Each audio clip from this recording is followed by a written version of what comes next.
Bom dia a todos. Antecipando aqui a apresentação do modelo integrado de acolhimento familiar, convido-vos aqui a um passeio pela história e pela história das leis, pois, como é sabido, é sempre bom conhecer o passado, refletir sobre ele, para bem compreender o presente e perspectivar melhor ainda o futuro. E é nesse contexto que vou trazer aqui algumas reflexões sobre a história da proteção das crianças, a história das leis sobre proteção das crianças e, evidentemente, sobre o acolhimento, tendo em consideração que o acolhimento se confunde na história com a proteção das crianças. Ela surge sempre associada à necessidade de acolher crianças desamparadas, abandonadas, órfãs, etc. E, portanto, acolhimento e início da proteção está sempre associada nestas mentes. Não vos vou amassar aqui com uma exposição, uma descrição de uma evolução histórica. Aqui o objetivo é, por um lado, arrumar em 4 grandes categorias a evolução na história da proteção das crianças e, portanto, também do acolhimento, e depois perspectivar aqui, trazer aqui, nestas categorias, a noção depois de mudança e de modernidade, que será a última parte aqui da minha apresentação, fazendo a ponte para aquilo que consideramos, efetivamente, um contexto de modernidade, de inovação, que é o novo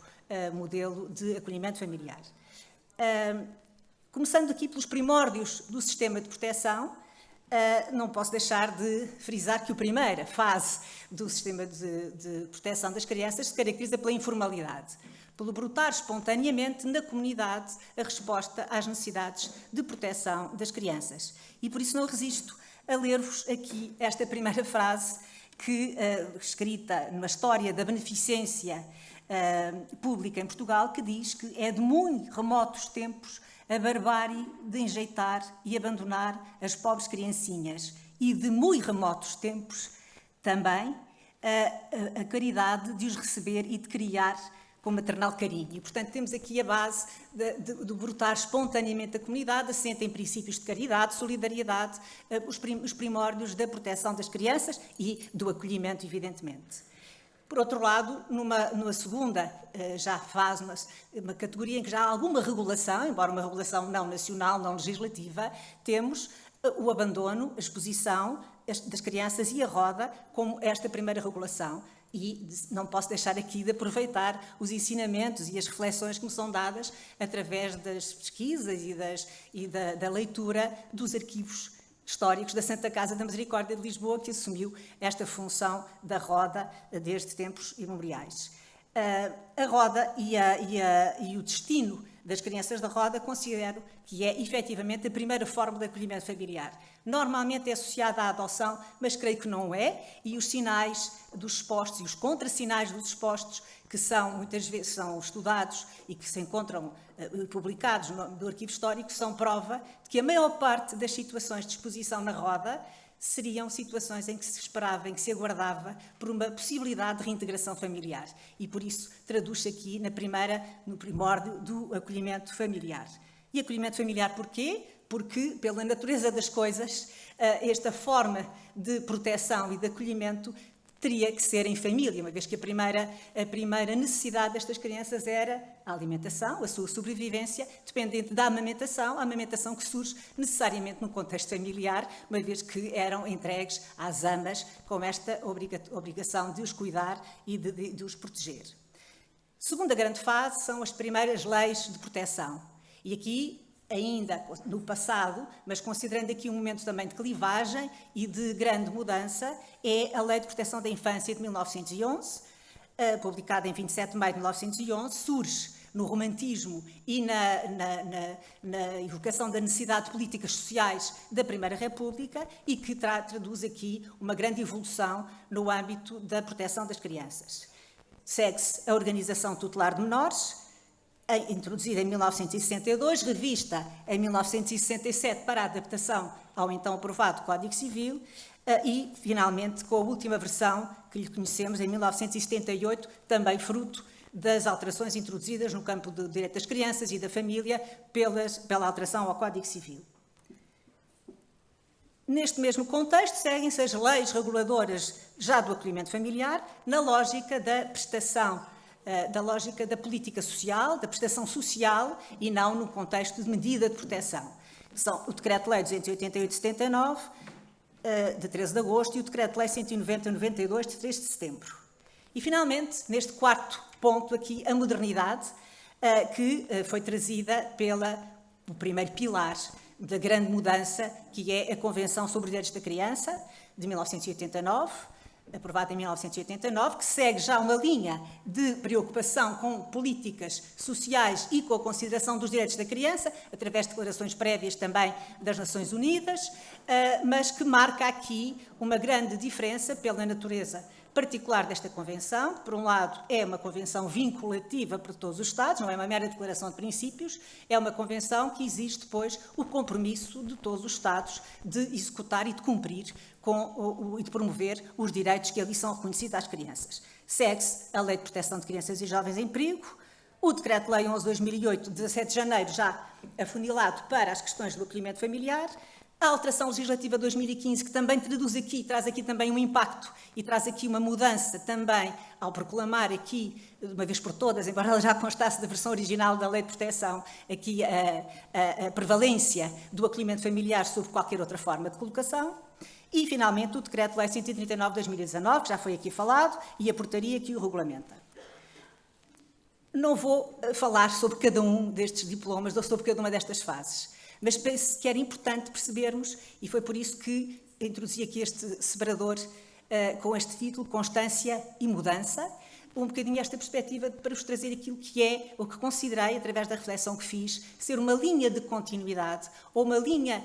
de constância em todos estes processos, sejam eles escritos históricos, sejam eles excertos de leis, para dar esta ideia de que há, efetivamente, princípios-chave e que estão constantes em todo este processo histórico, e depois, finalmente, trazer aqui e exemplificar aquilo que é, efetivamente, a grande mudança que corresponde àquele ponto quarto com a Convenção sobre os Direitos da Criança. E em vez de os identificar um a um, eu pensei que seria mais rico trazer aqui a leitura dos ditos textos que constituem esta constância, esta linha de constância ao longo de todo este processo. E assim,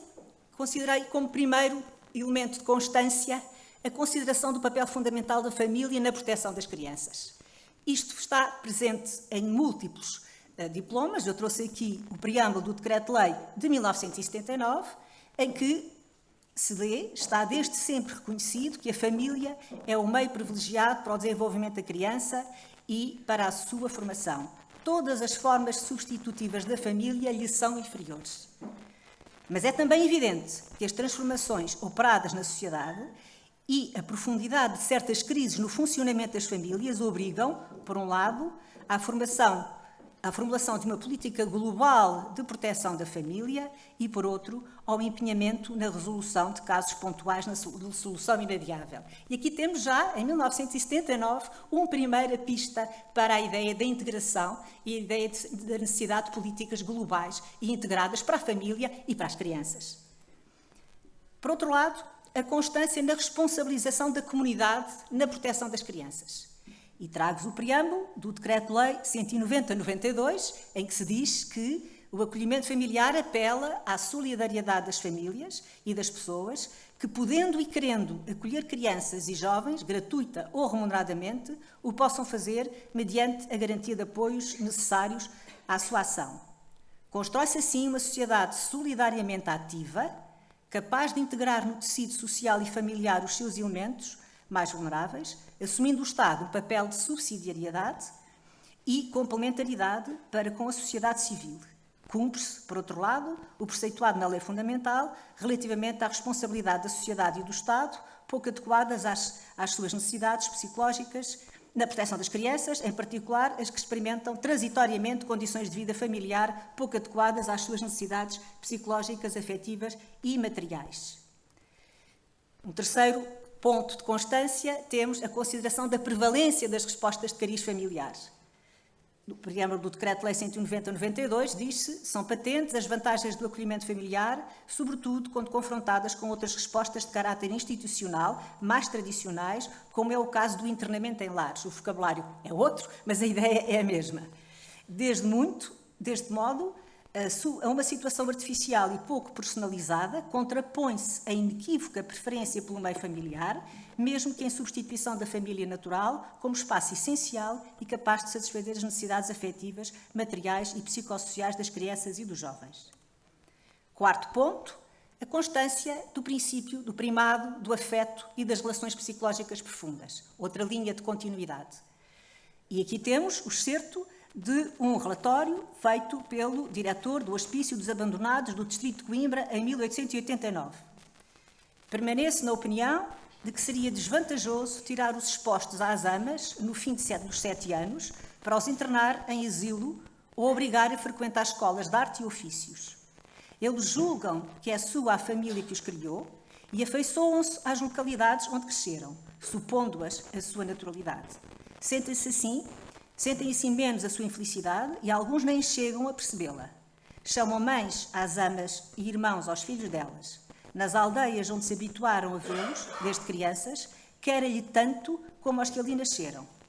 Por ocasião do recrutamento, tenho muitas vezes notado que não são os enjeitados, como vulgarmente os denominam, os menos favorecidos pela sorte. Em todo o caso, acho conveniente que se vigie sempre por eles até à sua emancipação, porque as melhores regras têm exceção. Portanto, uma dupla mensagem aqui, não só é desta permanência, desta importância, desta continuidade afetiva, como também a necessidade de controlar e de vigiar também a resposta que é dada.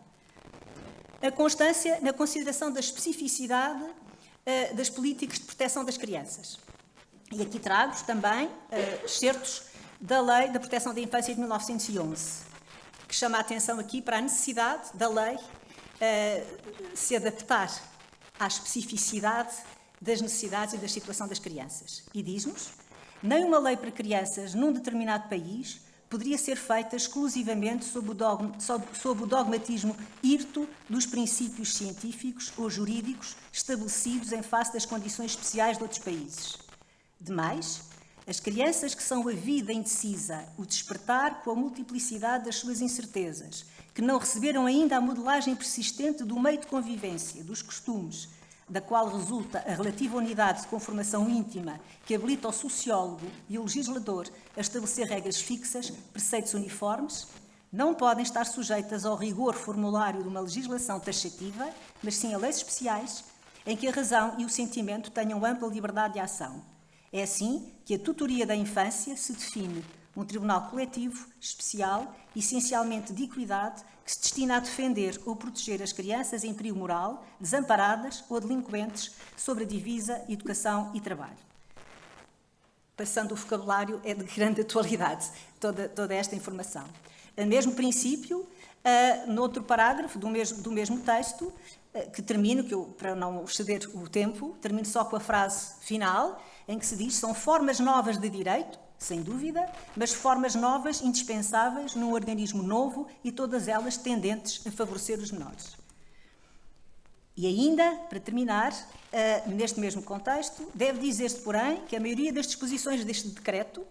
não foi tirada dos livros, não traz consigo a chancela, tantas vezes falível, da autoridade bebida em expositores e revistas. Foi tirada da experiência e das condições especiais do nosso caráter, da nossa raça. Essas disposições são pedaços de vida, vividos, sentidos, através de anos de observação cuidadosa, de estudos pacientes sobre a realidade dos factos. É um decreto em que, em muitos dos seus artigos, o coração substitui a inteligência.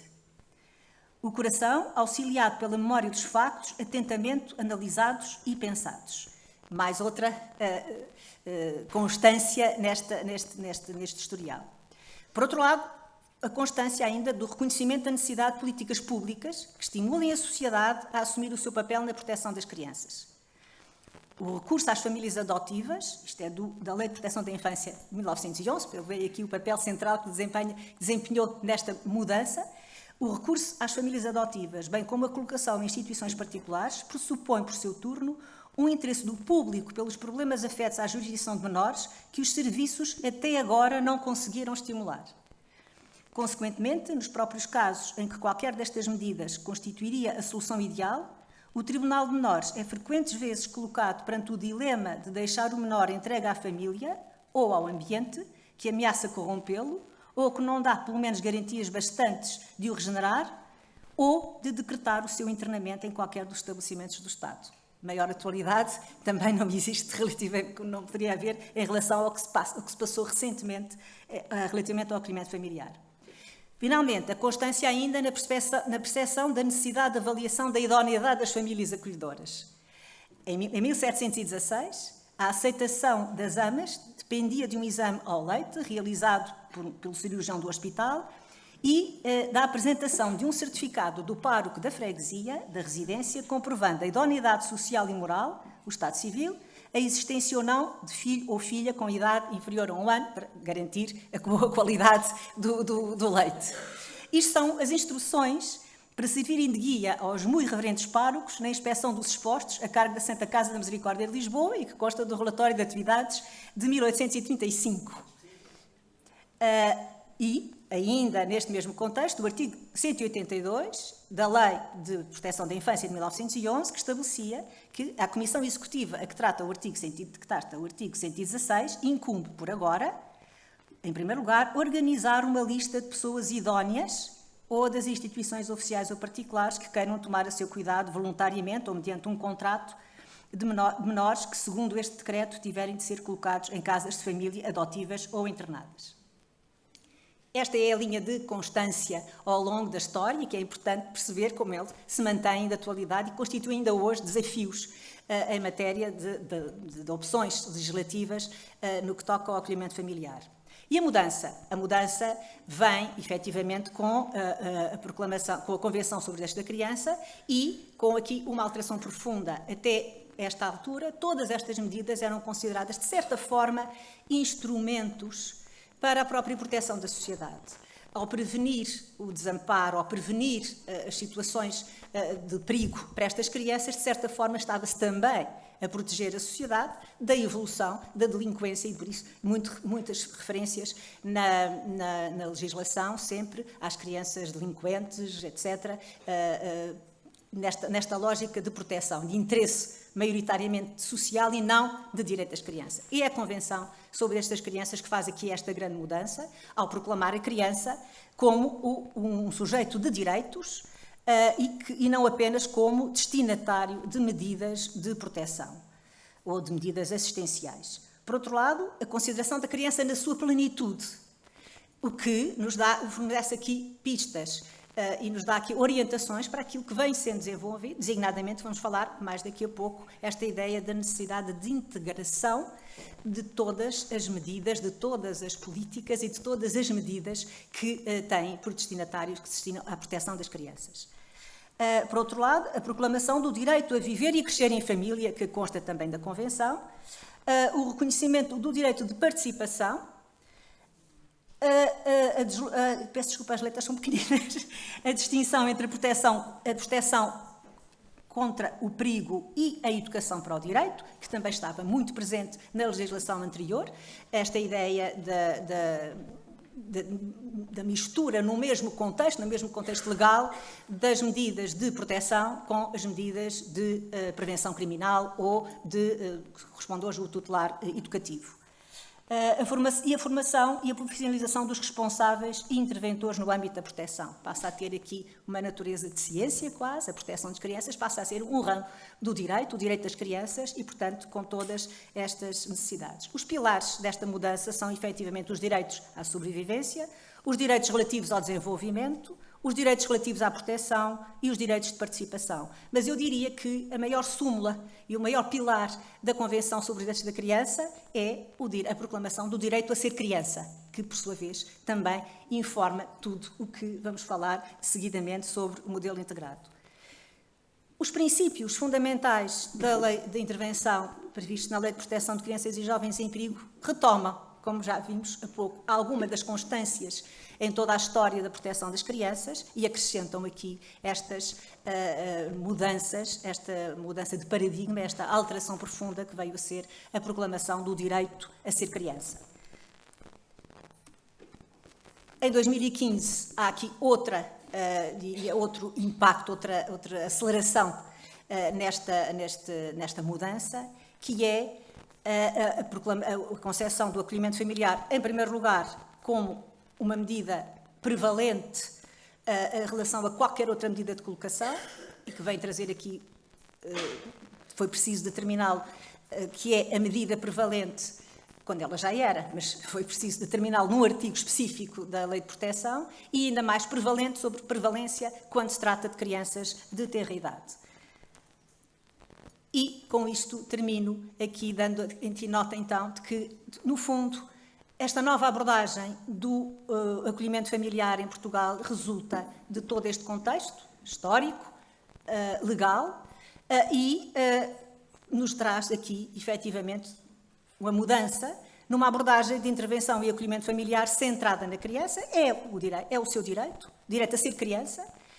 e nos seus direitos, e que promove de forma integrada um saudável desenvolvimento numa estratégia compreensiva, a que o Rui já se referiu há pouco, nesta medida que não é apenas o momento do acolhimento, o momento em que é acolhida, é